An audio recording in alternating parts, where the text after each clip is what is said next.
Hi there and big welcome to a 5-colored cEDH card review. So this is Infinite Guideline Station. Now before we begin, I normally don't do this, it's a rarity, but I feel like I have to. When I first saw this set, I thought it was Star Wars Universe Beyond. But it's not, it's actually part of a real Magic the Gathering set, and I hate it. In my opinion, this is not a Magic the Gathering card. Now, I said it. For me, Magic has always been swords, arrows, shields, and magic, and, you know, the typical D&D looking stuff. Sure, there can be artifacts, it can be a little bit like, not sci-fi, definitely not sci-fi, this is sci-fi, but like the mysterious kind of artifact, like Soul Ring and Mana Vaults are kind of cool concepts and such. This is too much, but it is what it is, I guess. And here's the thing, this is a cEDH, a competitive Elder Dragon Highlander channel where we talk about how good cards are, not how they look and what they represent. We only talk about the power level, but I don't know. In any case, this is a 5-colored, 1 mana of each for a legendary artifact Spacecraft. When Infinite Guideline Station enters, create a tapped 2/2 colorless robot artifact creature token for each multicolored permanent you control.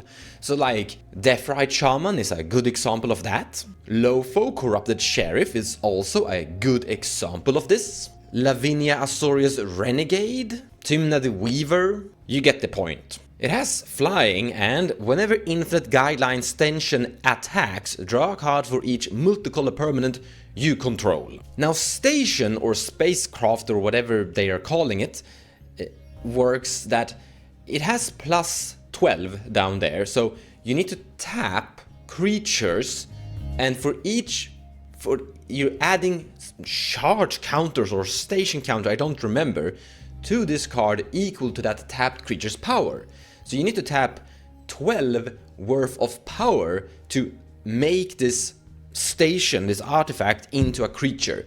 It's like Vehicle, exactly the same as Crew, except that it becomes a permanent. So the crew cost is higher, but it stays in the game as a crewed creature for the rest of the game, and then the creatures can keep on doing whatever they want for the rest of the game after that. Now I don't actually know yet if this is a legal commander or not.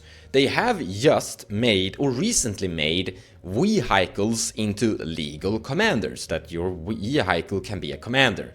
So my prediction is that they're going to make space stations, spacecrafts into legal commander options too. So we are going to review this as a potential commander, even if you can't play it as a commander yet. I don't know. But I'm certain that this is going to be a legal commander eventually, because if they make all space stations into legal commanders, that is going to sell more products, because people want to have commanders.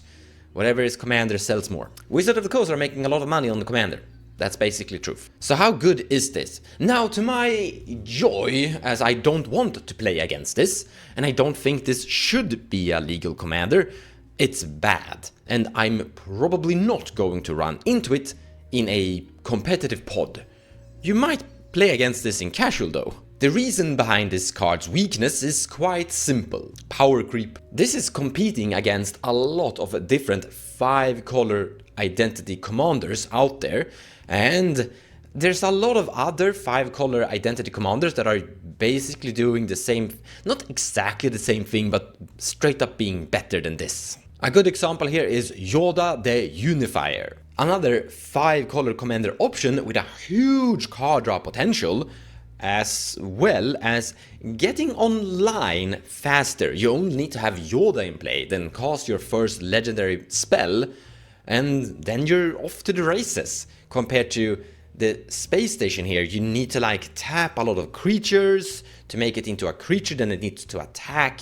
So that takes time, like you need to have a lot of power established before it becomes something that is actually drawing cards for you. And then you need to have a lot of permanents in play, like if your opponents are starting to destroy your legendary multicolored things, then suddenly your space station won't be effective. While in Yoda's case, you just need to get the big legendary creature in play, cast something like a Tumna, and then suddenly you're gaining a new legendary card. Yoda the Unifier also offers you a huge win con in an overrun effect. Like, you don't need a combo. With him, you're gonna beat your opponents to death anyways.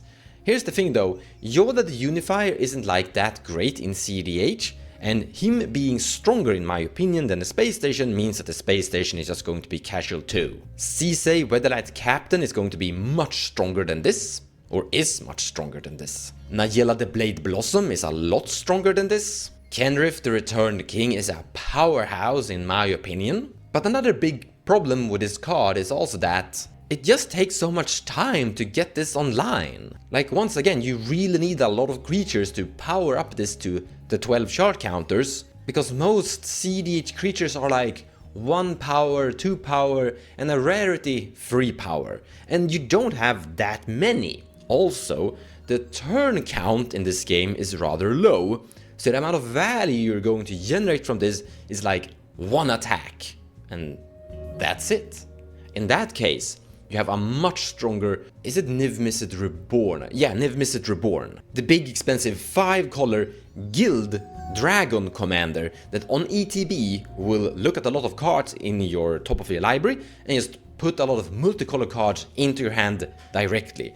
It's giving you an instant burst of value that don't require any form of setup compared to this that is demanding a lot of setup. But if we pretend that we're no longer a cEDH YouTube channel and pretend that we're a casual YouTube channel, how good is this in casual? The answer is still probably bad, because in the end, casual have actually also received a lot of power creep.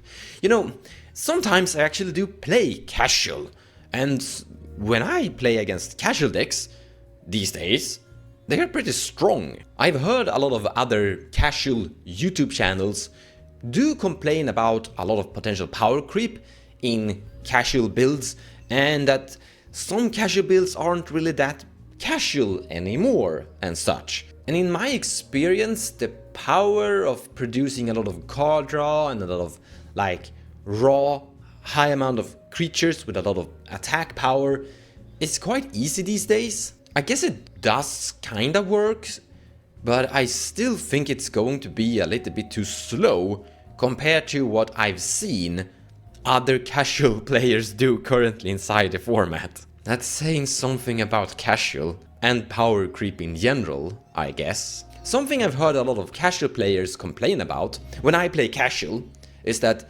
they will say, oh, I have to buy new cards because I need to upgrade my deck because this deck used to be very good, but now I'm playing against other opponents that have purchased new cards and their decks are just so much stronger than mine. And here's the thing, I don't think that this card is going to be a huge upgrade to help that person that just said that I need to upgrade my list, I need to purchase more cards to make my commander deck stronger.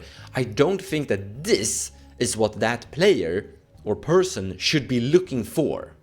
I don't think that this is going to be the huge upgrade that is going to compete against the other casual decks that I see people playing. This entire video is starting to be more about casual than competitive, but it's fine. So as a finalized verdict, the card is bad. And honestly, truth be told, that makes me happy, because I don't want to play against this card. Because I don't like the art. And kinda what it's that, and kinda how it makes Magic the Gathering universe look. Or, well, in general, it's not a bad card, truth be told, it's just slow is the proper word. Like, there's a huge build-up demand to make this into a card drawing machine, and there's so much better card drawing machines out there that don't demand this kind of build-up. That's why it's bad. But overall, when you just look at it raw, it can draw a lot of cards. But in order for it to draw a lot of cards, you need to put a lot of multicolor permanents into play, and you need to make this into a station. It kind of helps itself making it into a station as it produces tokens, but still, I just think it's too slow. Thank you so much for watching, and I hope you enjoyed the video, and that you got all your questions answered that you had when you clicked on the thumbnail. Take care guys, and I'll see you in the next one.